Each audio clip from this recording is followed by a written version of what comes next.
በቤተሰብ ፈርዖን፣ በትዳር ፈርዖን፣ በወንድም ፈርዖን፣ በባል ፈርዖን፣ በእህት ፈርዖን፣ በቤተሰብ ፈርዖን የተያዛችሁ ሰዎች እነግራችኋለሁ፣ የምትወዷቸው ብቻ ሳይሆኑ ዘንድሮ መውጣት እንዳትችሉ ያደረጉ አውጥተው በክብር ይሸኟችኋል። ዘንድሮ የሚሸኘን የሚወደን ብቻ አይደለም፣ እንዳንወጣም ያደረገን ፈርዖን ራሱ ይለቀናል። ዘንድሮ ተገለጪ ብሎ ይሸኝሻል።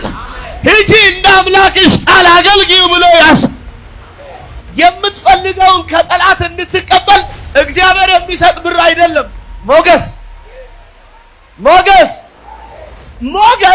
የምትፈልገውን ከጠላት እጅ ምርኮ እንደወደድክ እንድታገኝ ያደርጋል። መርጠህ እንድትኖር፣ መርጠህ እንድትመገብ፣ መርጠህ አሜን የምትፈልገውን እንድትቀበል ያደርጋል። እባክህ ምናምን እቺ ታስፈልጋለን ብለን አይደለም፣ የፈለግሽውን እንድትቀበይ ዘንድሮ እግዚአብሔር በጠላት ቤት ሞገስ ይሰጥሻል። ምን ድገሙልኝ? የፈለጉትን ሞገስ ከብዙ ገንዘብ ይበልጣል በሉት። ሞገስ ከዝና ይበልጣል በሉት። ሞገስ ከብዙ ባለጠግነት ይበልጣል በሉት። ሞገስ ክብር ይጠራል በሉት። አሜን አሜን አሜን። ሞገስ ያላት ሴት ክብር ያገኘታል። ሀኬተኛ ግን ሀብት ያገኘዋል። አንተ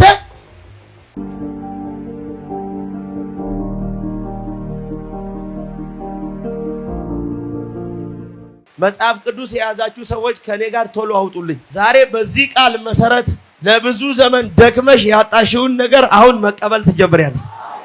ለብዙ ዘመን ለፍተሽ ያጣሽውን ነገር አሁን መቀበል ትጀምራለህ። የሁሉ መሰረት ያውቃለውና እቺን ጥቂት ደቂቃ ካወራው በኋላ ቶሎ ለሁሉም እጸልያለሁ። እግዚአብሔር ትልቅ ነገር ያደርጋል። መጽሐፍ ቅዱስ የያዛችሁ ሰዎች ኦሪት ዘጸአት ምዕራፍ 12 ቁጥር 30 ታወጣላችሁ። የመልእክቴ ሐሳብ በሞገስ የተሞላ ህይወት። በምን ድገሙና ዋው! በደንብ አድርጋችሁ ይሄን ቃል ዛሬ ከሰማችሁ እርግጠኛ ነኝ ለብዙ ዘመን ፈልጋችሁ ያጣችሁትን ነገር አሁን ትቀበላላችሁ። ስለዚህ የምትጽፉ ሰዎች ጻፉ። በሞገስ የተሞላ ህይወት 5 ሐሳቦች አሉት። በሞገስ የተሞላ ህይወት በምድር ምን ያህል ተጽዕኖ ማድረግ እንደሚችል እና ሞገስ ከምን እንደሚበልጥ፣ ሞገስ በህይወታችሁ ምን ማምጣት እንደሚችል ከእግዚአብሔር ቃል አንግል ጥቂት ነገር እናገርና ከዛ ቶሎ ጸልያለሁ። ሁላችሁም ኦሪት ዘጸአት ምዕራፍ 12 ቁጥር 30 ላይ ያለውን ቃል እናወጣለን። እንዲህ ይላል፣ ፈርዖንም ባሪያዎቹም ሁሉ ግብፃውያንም ሁሉ በሌሊት ተነሱ፣ የሞተ የሌለበት ቤት አልነበረምና በግብፅም ምድር ታላቅ ለቅሶ ሆነ። ፈርዖንም ሙሴንና አሮንን በሌሊት ጠርቶ እናንተ የእስራኤል ልጆች ተነሱ፣ ከሕዝቤ መካከል ውጡ፣ ሂዱም እንዳላችሁም እግዚአብሔርን አገልግሉ። አሜን። ዘንድሮ እናንተ አይደለም ጠላት ራሱ በክብር አውጥቶ ይሸኛቸዋል።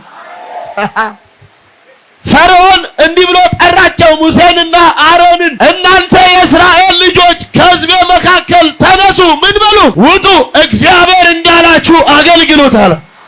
ዘንድሮ እነግራችኋለሁ ወዳጅ ብቻ አይደለም ጠላት ዘንድሮ በክብር አውጥቶ ይሸኛል።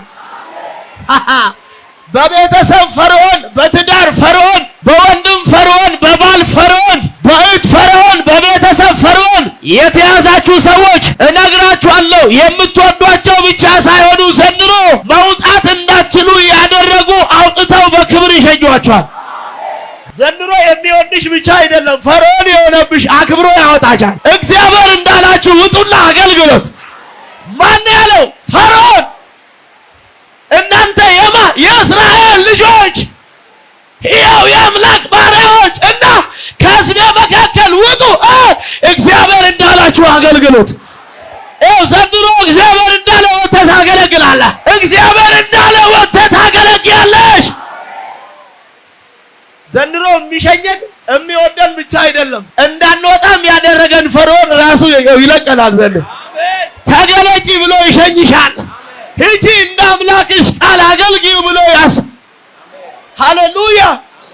ስለዚህ እግዚአብሔርን ምን አድርጉ? አገልግሉ። ቁጥር 32 እንዳላችሁም መንጎቻችሁንና ከብቶቻችሁን ምን አድርጉ? ውሰዱ፣ ሂዱ፣ እኔ ደግሞ ባርኩኝ አለ።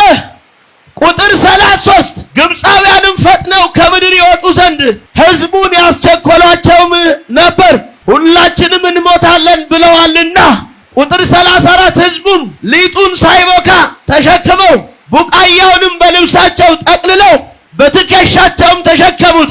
ቁጥር 35 የእስራኤልም ልጆች ሙሴ እንዳዘዘ አደረጉ። ከግብፃውያንም የብርና የወርቅን ዕቃ ልብስንም ለመኑ።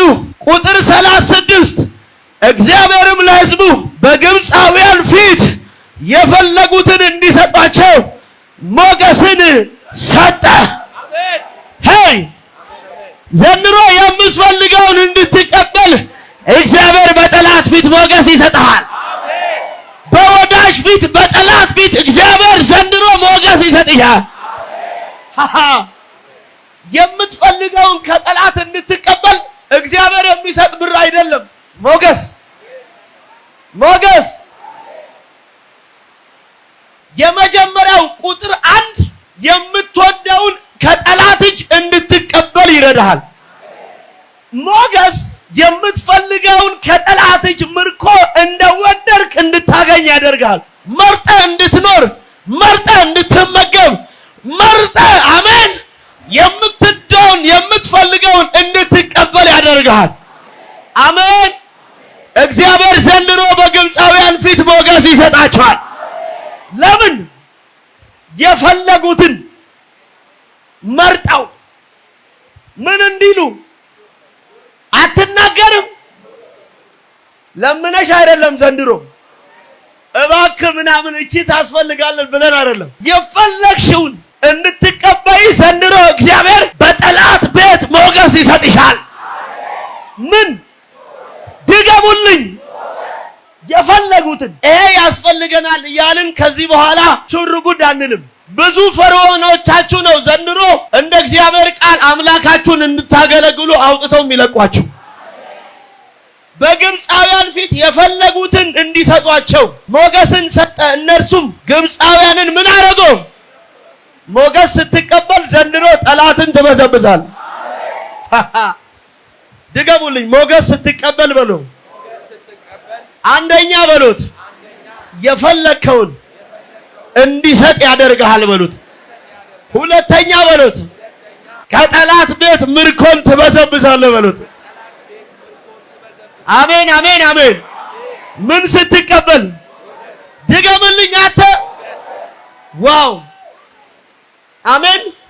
ከግብፃውያን ቤት ምን አረገው? አትናገርም?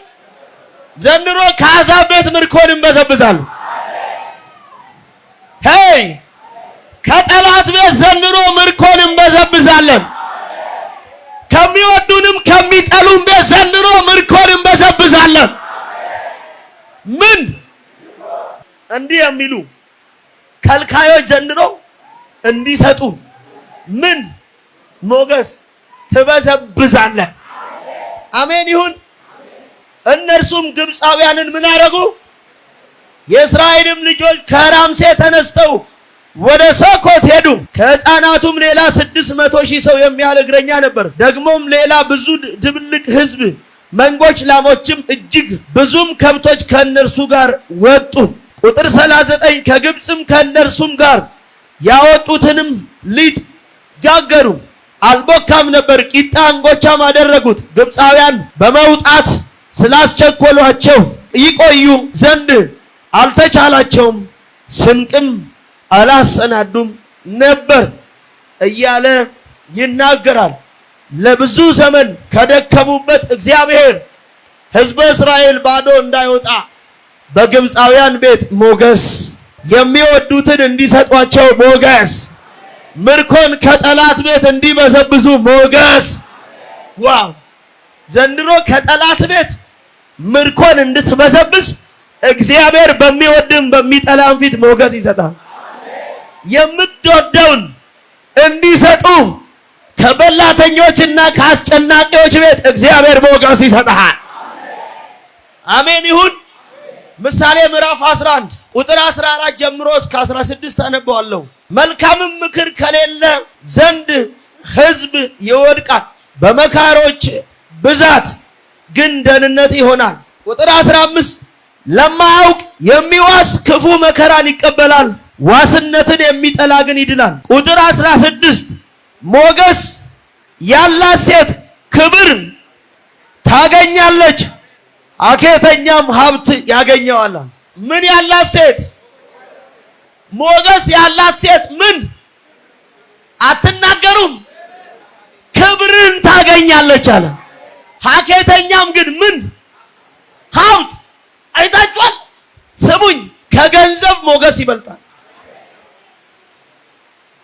ሞገስ ነው ክብር የሚጠራው። ገንዘብ ግን ሞገስና ክብርን አያመጣም። አጠገባችሁ ያለውን ሰው ሞገስ ከብር ይበልጣል በሉት። ሞገስ ከብዙ ገንዘብ ይበልጣል በሉት። ሞገስ ከዝና ይበልጣል በሉት። ሞገስ ከብዙ ባለጠግነት ይበልጣል በሉት። ሞገስ ክብር ይጠራል በሉት። አሜን፣ አሜን፣ አሜን። ሞገስ ያላት ሴት ክብር ያገኘታል፣ ሀኬተኛ ግን ሀብት ያገኘዋል። አንተ ለካስ ክብር የሚጠራው ሞገስ ነው። እግዚአብሔር ዘንድሮ በሞገስ ይባርክሻል። በሞገስ የተሞላ ህይወት ያኖርሻል። በሞገስ የተሞላ እርምጃን ያራምድሻል።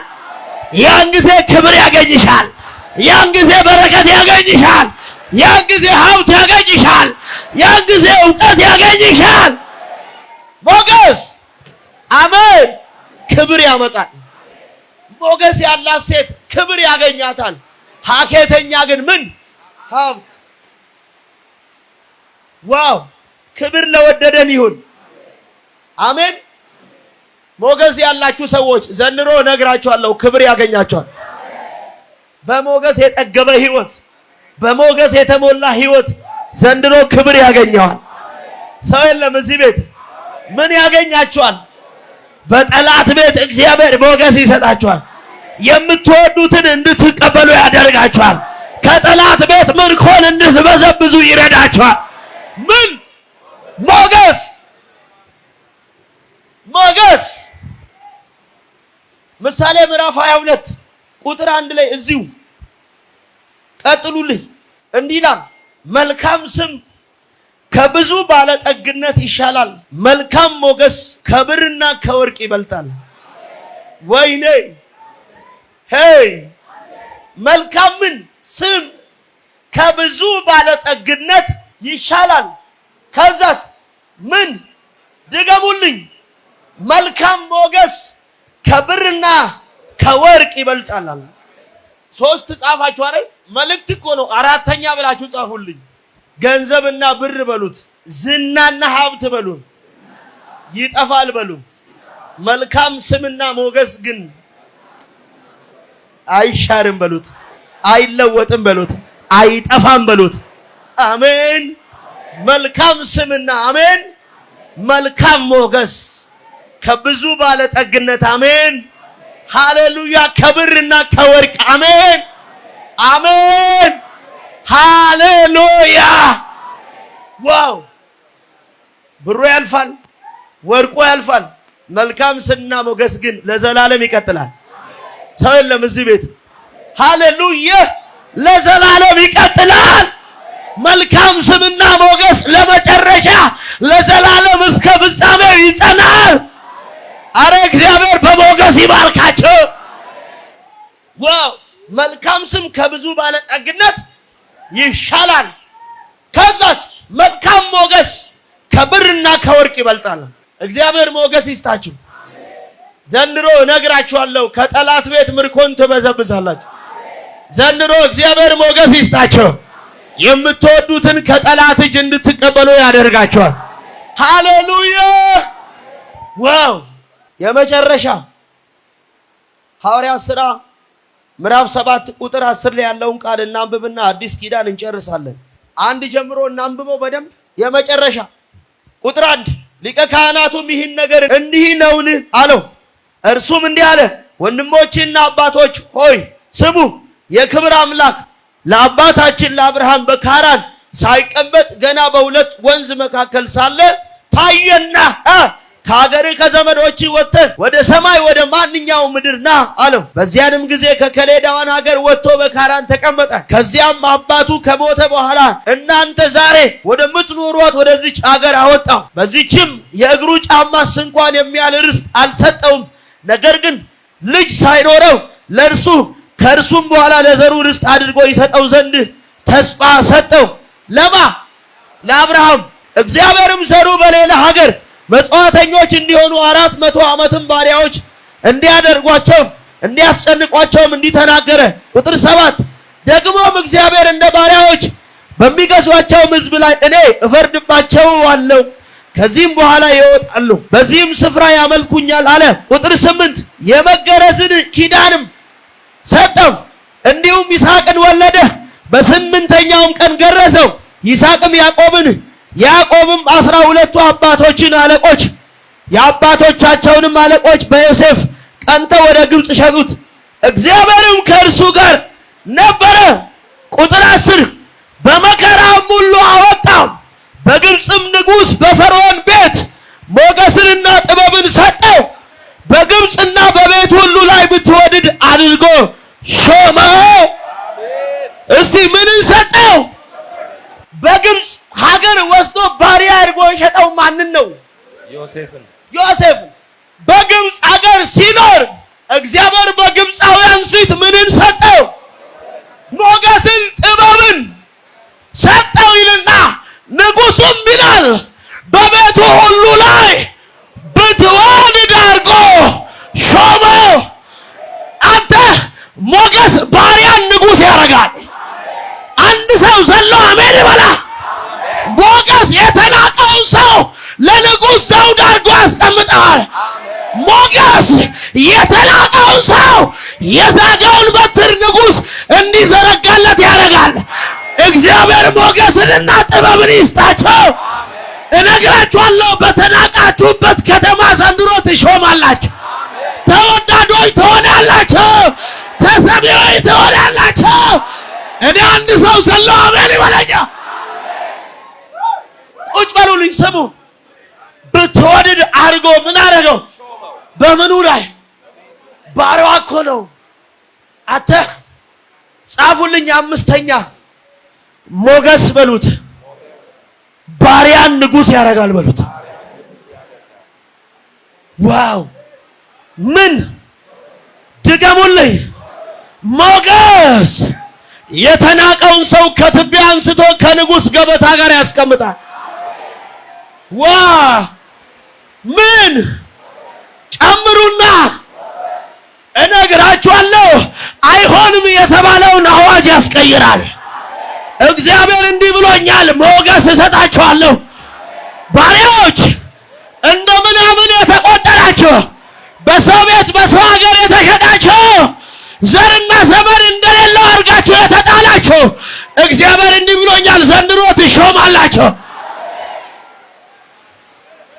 በግብፃውያን ቤት ሞገስንና ጥበብን ሰጠው ይልና ንጉሡም ፈርዖን በቤቱ ሁሉ ላይ በመንግስቱ ሁሉ ላይ ብትወድድ አድርጎ ምን አደረገው? እስቲ ተናገራ። ከቁጥር 9 ጀምሮ የአባቶችም አለቆች በዮሴፍ ቀንተው ወደ ግብፅ ምን ያደረጉት? ሸጡት። ምን አድርገው? ባሪያ እንደ ምናምን አድርገው ምን አደረጉት? እግዚአብሔር ሞገስ ሲሰጠው ከተሸጠበት ንጉሡ ከተያዘበት ግዞት ከታሰረበት አወጣ። ሁለተኛ ብትወደድ አድርጎ የሚሰማ አድርጎ ከሁሉ የበላይ አድርጎ በቤቱ ሁሉ ላይ ሾመው። ያው ዘንድሮ እግዚአብሔር የምትሰሙ ሰዎች አድርጎ የምትወደዱ ሰዎች አድርጎ ዘንድሮ በቤቱ ላይ ይሾማቸዋል። በጠላት ቤት ይሾማቸዋል። ዮሴፍ ከግብፅ አለቃ ሊሆን የሚያስፈልገው ከአባቱ ዘንድ ደብዳቤ አይደለም። ሞገስ አወጣው፣ ከባርነት አወጣው፣ ከተሸጠበት። አረ ስሙኝ፣ ስድስተኛ ሞገስ እነግራችኋለሁ፣ ከተጣላችሁበት ስፍራ ያስወጣችኋል። ዋው! እነግራችኋለሁ፣ ሞገስ ከታሰራችሁበት እንድትፈቱ ያደርጋችኋል። ሞገስ እንደ ምናምንቴ ከተቆጠራችሁበት በንጉሥ ገበታ እንድትቀመጡ ይረዳችኋል። እግዚአብሔር ሕዝቤን እንዲህ አለኝ፣ በሞገስ አጠግባችኋለሁ፣ ከጠላት ቤት ምርኮን ይበሰብሳለሁ። አንድ ሰው ዘሎ አሜን። ምን ሞገስ! ዋው! ዘንድሮ በጠላት ቤት ትሾሚያለሽ፣ በወዳጅም ቤት ትሾሚያለሽ። ስሙ እስቲ ሞገስ በሎ፣ እንደ ምናምን በሎ፣ እንደ ባሪያ ከተጣልኩበት ግዞት በሎ፣ ከመከራ ሕይወት እንድወጣ ያደርገኛል። ተቀበይ ተቀበይ፣ አረ ተቀበል ተቀበል። የአባቶች አለቆች በዮሴፍ ቀንተው ወደ ግብፅ ምን አደረጉት? እግዚአብሔርም ከማጋ ነበር? ቁጥር 10 ከመከራ ሁሉ ምን አደረገው? አወጣው። ዘንድሮ ሞገስ ከመከራ ያወጣል። ዋው! ሞገስ ባሪያን ምን ያደርጋል? ገዢ ወይም ንጉሥ። አሜን። ሐዋርያት ሥራ ምዕራፍ 2 ቁጥር 40 ጀምሮ እናነባለን። ምዕራፍ 2 ቁጥር 40 ጀምሮ እስከ ቁጥር 47 ድረስ እናነባለን። ከዛ እንጨርሳለን። ቁጥር 40 ላይ እንዲህ ይላል፣ በብዙ ሌላ ቃልም መሰከረና ከዚህ ጠማማ ትውልድ ዳኑ ብሎ መከራቸው። ቃሉንም የተቀበሉ ተጠመቁ። በዚያን ቀን 3000 የሚያህል ነፍስ ተጨመረ። በሐዋርያትም ትምህርትና በህብረት እንጀራውንም በመቁረስ በጸሎቱም ይተጉ ነበር። ነገር ግን በሰውም ሁሉ ፍርሃት ሆነ። በሐዋርያትም እጅ ብዙ ድንቅና ምልክት ተደረገ። ቁጥር 44 ያመኑትም ሁሉ አብረው ነበሩ፣ ያላቸውንም ሁሉ አንድነት አደረጉ። መሬታቸውንና ጥሬታቸውንም እየሸጡ ማንኛውንም እንደሚፈልግ ለሁሉ ያካፍሉት ነበር። ቁጥር 46 በየቀኑም በአንድ ልብ ሆነው በመቅደስ እየተጉ በቤታቸውም እንጀራ እየቆረሱ በደስታና በጥሩ ልብ ምግባቸውን ይመገቡ ነበር። ቁጥር 47 የመጨረሻ ቃል እግዚአብሔርንም እያመሰገኑ በሕዝቡም ሁሉ ፊት ሞገስ ነበራቸው። ምን ሞገስ? ድገሟ። ቆይ ቁጥር 47 ድጋሚ እናንብበው። እግዚአብሔርንም እያመሰገኑ በሕዝቡም ሁሉ ፊት ሞገስ ነበራቸው። ጌታም የሚድኑትን ዕለት ዕለት በእነርሱ ላይ ይጨምር ነበር። የሚድነው ነፍሳት የሚጨመረው ምን ስለነበራቸው? ሞገስ። ሞገስ ለሚቀጥለው ትውልድ መንገድ ይጠርጋል። ሞገስ የምትናገረውን ቃል ትውልድ እንዲሰማ ያደርጋል። አንድ ሰው ጮኸ አሜን ይበላል። ሞገስ በሉ አካችሁ። ለወንጌል አገልግሎት በር ይከፍታል በሉ እስቲ ሞገስ በሉ። ጨምሩና ሞገስ በሉ። በሕዝቡ መካከል በሉ የሚድኑ ነፍሳት በሉ እንዲበዙ ያደርጋል በሉ። የሚድኑ ነፍሳት ቁጥራቸው ዕለት ዕለት እየጨመረ እንዲሄድ ይረዳል። አሜን። ስትናገር፣ ስትዘምር፣ ስትሰብክ፣ ሕያውን ቃል ስትናገር ነገሥታት ቃልን እንዲያጠምዱ ይረዳል። አሜን። እግዚአብሔር እንዲህ ብሎኛል፣ ሞገስ እሰጥሃለሁ። የሚድኑ ነፍሳት ዕለት ዕለት ዘንድሮ በአንቺ ምክንያት እግዚአብሔር ምስክሬ ቁጥራቸው እየጨመረ ይሄዳል። አንድ ሰው አሜን ይበላ። ከዚህ በኋላ ለሚቀጥለው ጊዜያት ሞገስ አሜን የወንጌል አገልግሎትን በር እያሰፋ ይሄዳል። እግዚአብሔር ዘንድሮ ሞገስ ይስጣችሁ። ያን ጊዜ የሚድኑ ነፍሳት ዕለት ዕለት ቁጥራቸው እየጨመረ ይሄዳል። እነግራለሁ የእግዚአብሔር መንግስት ከዚህ በኋላ መድረስ እስከሚገባው ስፍራ ድረስ ዘንድሮ በሕይወትሽ ከሚመጣው ሞገስ የተነሳ ዘንድሮ እየበዛ ይሄዳል። እግዚአብሔር ግን አሜን እያመሰገኑ አሜን በሕዝቡ መካከል ምንን ሰጣቸው? ሞገስ። የሚድኑ ነፍሳት ዕለት ዕለት ቁጥራቸው እየዳኑ እየጨመረ እየዳኑ እየበዛ ሄደ። አሜን። ዘንድሮ በላያችን እግዚአብሔር ከሚያስቀምጠው ሞገስ የተነሳ የሚድኑ ነፍሳት ቁጥራቸው ይጨምራል። እኔ አንድ ሰው ለኔ ነው ያለ አሜን ሲል ይሁንለት። ተቀበል ተቀበል ተቀበል። አዎ ሞገስ ለወንጌል አገልግሎት በር ይከፍታል። ሞገስ በነገድ ፋስት ቃል እንዲሰማ ይረዳል። ሞገስ አሜን በሕዝቡ መካከል ከዚህ በኋላ የሚድኑ ነፍሳት ዕለት ዕለት ቁጥራቸው እየበዛ እንዲሄድ ይረዳል። እግዚአብሔር ሞገስ ይስጥ። ያን ጊዜ የሚሰሙ ትውልድ ቁጥራቸው እየጨመረ ይሄዳል። የሚድኑ ነፍሳት እየበዙ ይሄዳሉ። ከምን የተነሳ? ከሞገስ። ዋው! ቁጥር 10ን ድጋሚ ለመጨረሻ አንብቦ በሕዝቡ ሁሉ ፊት ሞገስ ነበራቸው። ጌታም የሚድኑትን ዕለት ዕለት በእነርሱ ላይ ይጨምር ነበር። ቢሮ ስትገቢ ሞገስ ይኖርሻል። አሜን። ቸርች ስትገቢ ሞገስ ይኖርሻል። አሜን። በትዳርሽ ፊት ቆመሽ ስትናገሪ ሞገስ ይኖርሻል። አሜን። እናገራለሁ በማህበሩ ፊት ቆመሽ ስለ እግዚአብሔር እውነት ስትናገሪ ሞገስ ይኖርሻል። አሜን። ዕለት ዕለት ዘንድሮ ይጨምርልሻል። ዕለት ዕለት እግዚአብሔር ዘንድሮ ይጨምርልሃል። አሜን። አንድ ሰው ለኔ ነው ያለ አሜን ሲል ይሁንለት። አሜን። እግዚአብሔር አምላክ እንዲህ ብሎኛል፣ በሕዝብ ፊት እሰጥሃለሁ፣ በነገስታት ፊት እሰጥሃለሁ፣ በታላላቆች ዘንድ ሞገስ እሰጥሃለሁ።